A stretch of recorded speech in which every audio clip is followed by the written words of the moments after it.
السلام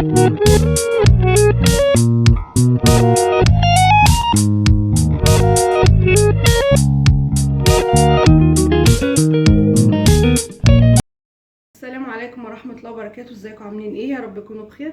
النهارده هنعمل مع بعض طاجن اللازانيا بطريقه سهله او بسيطه، ما فيهاش اي صعوبه، يعني هتحببك ان انت تعمليها على طول. المكونات بتاعتنا هنا معانا دوت البانيه، حسب الكميه بقى اللي بتفضليها. انا مقطعاه كده شاورما. ومعانا فلفل الوان وثلاث طماطمات مبشوره، طماطم مبشوره، والبصل بتاعنا، والبهارات اللي هي فلفل اسود والسبع بهارات والقرفه ومعلقه كاري وشطه بقى حسب رغبتك انت. معانا هنا على النار الطاسه بتاعتنا،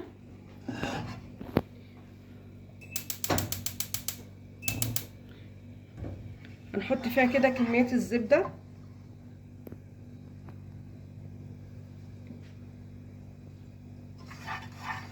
هننزل بالفراخ في الاول خالص، هننزل بالفراخ بتاعتنا، بس الزبده بتاعتنا تسخن كده وهننزل بالفراخ.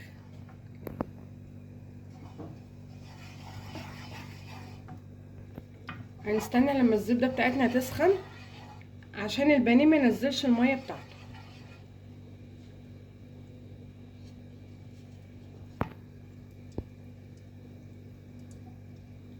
هنجرب كده قطعه لسه. هننزل بالبانيه بتاعنا،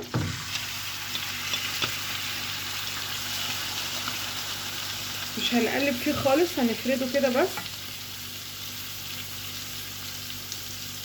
ولا هنسويه هو يغير اللون بتاعه. هننزل عليه بالبصل، هننزل بقى بالبهارات بتاعتنا.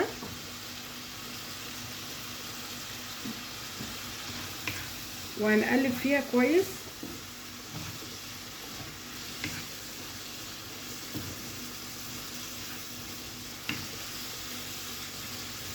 لغايه ما نشم ريحه البهارات. هننزل بالبصل.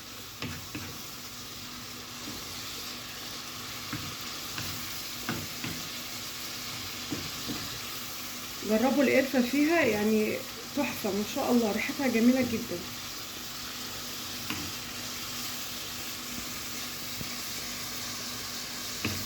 كده هننزل بالبصل بتاعنا.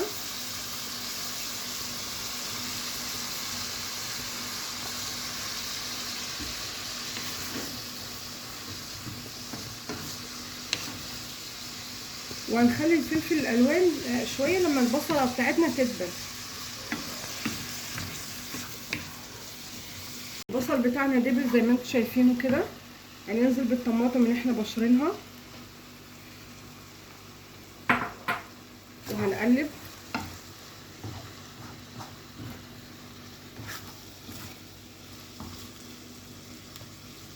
وهنضيف برضو معلقه معجون طماطم. هنحط معلقه معجون طماطم عشان انا عايزه بس الشاورما بتاعتي اللي انا هحشي بيها اللازانيا تكون جوسي شويه عشان هي تستوي فيها. والبشاميل برضو بتاعنا مش هيبقى تقيل زي المكرونه، هيبقى خفيف شويه. احنا نديها تشويحه كده مع الطماطم المبشوره ومعلقه معجون الطماطم. كده قلبنا الطماطم المبشوره مع معجون الطماطم. عليها هننزل بالفلفل وهنديله كده تقليبه. شايفين الالوان جميله ازاي ما شاء الله.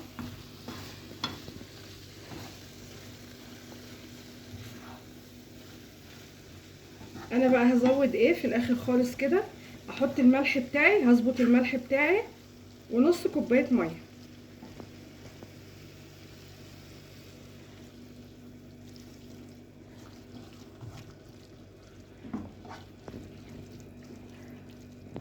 وهوطي عليها شويه وهنعمل مع بعض البشاميل.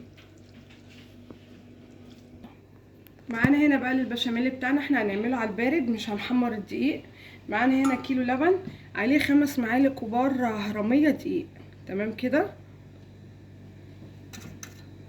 يبقى كيلو لبن عليه 5 معالق دقيق. انا مش عايزاه تقيل خالص. لو انت حسيتي ان هو تقل منك زودي شويه لبن.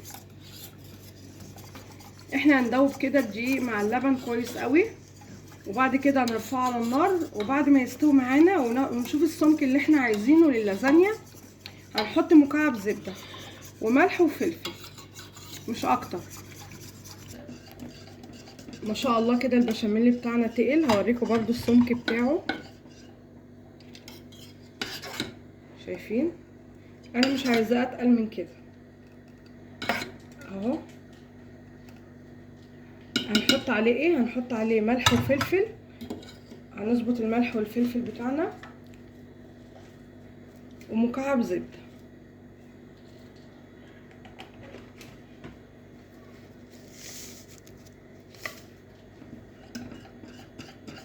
وهنحط عليه مكعب زبده،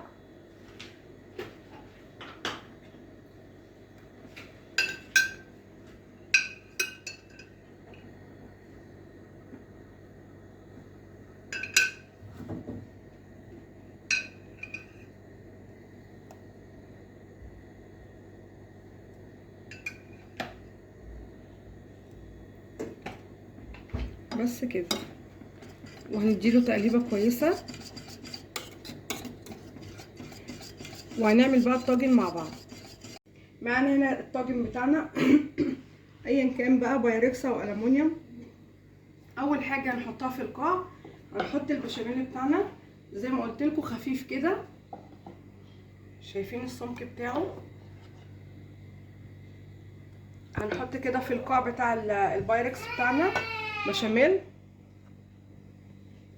لان احنا عارفين ان البشاميل هو اللي هيسوي اللازانيا، هو والحشوه جوسي خالص كده زي ما انتم شايفينها. انا ما نشفتهاش. هنعمل ايه؟ هنرصها بقى، هنظبطها على قد ما نقدر كده. هنحط الحشوه بتاعتنا، هنوزعها بالصوص بتاعها طبعا.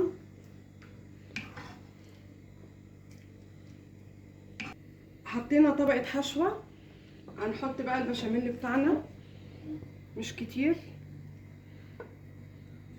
يعني، احنا هنعملها طبقات.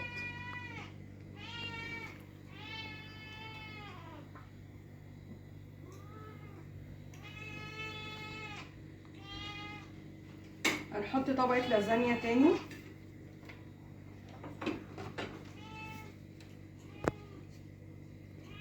هنحط كده.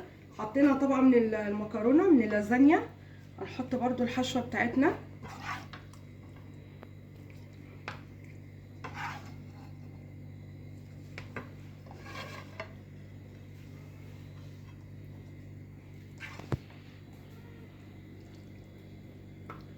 هنوزعها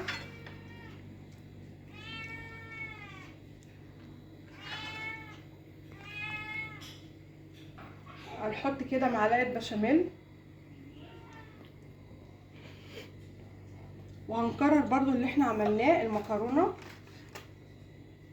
كده. حطينا طبقه لازانيا، هنحط طبقه الحشوه الشاورما بتاعتنا. ممكن باي حشوه برضو تعمليها، لحمه مفرومه، سجق، اللي بتفضليه. بس هي بتبقى جميله قوي بالشاورما، شاورمه الفراخ بتبقى حلوه قوي.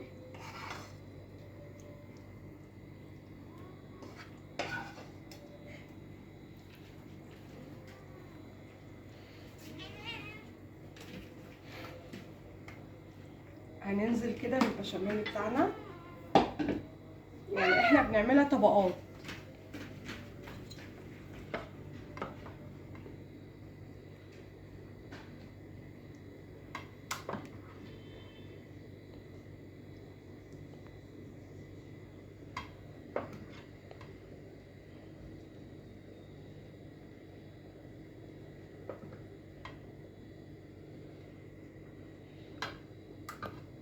هنحط الطبقه الاخيره بقى،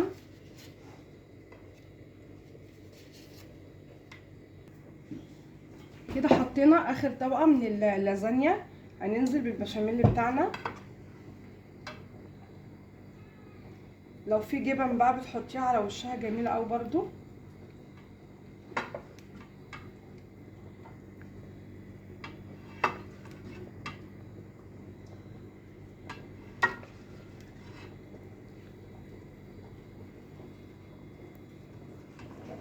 ادي الطاجن بتاعنا هندخله الفرن وهنقدمه مع بعض ان شاء الله بعد ما يطلع. وادي اللازانيا بتاعتنا بعد ما طلعت من الفرن زي ما انتم شايفينها كده. والمخلل دوت احنا عاملينه مع بعض على القناه برضو. واللازانيا جميله جدا طريقتها وسهله وما بتاخدش وقت في الفرن برضو، يعني وقتها قليل قوي وريحتها جميله، وجربوها وان شاء الله تعجبكم. ولو عجبتكم وصفه اللازانيا السريعه السهله ديت ما تنسونوش في اللايك واشتراك في القناه وتفعيل الجرس عشان يوصلكم كل جديد. وبألف هنا وشفا، والسلام عليكم ورحمه الله وبركاته.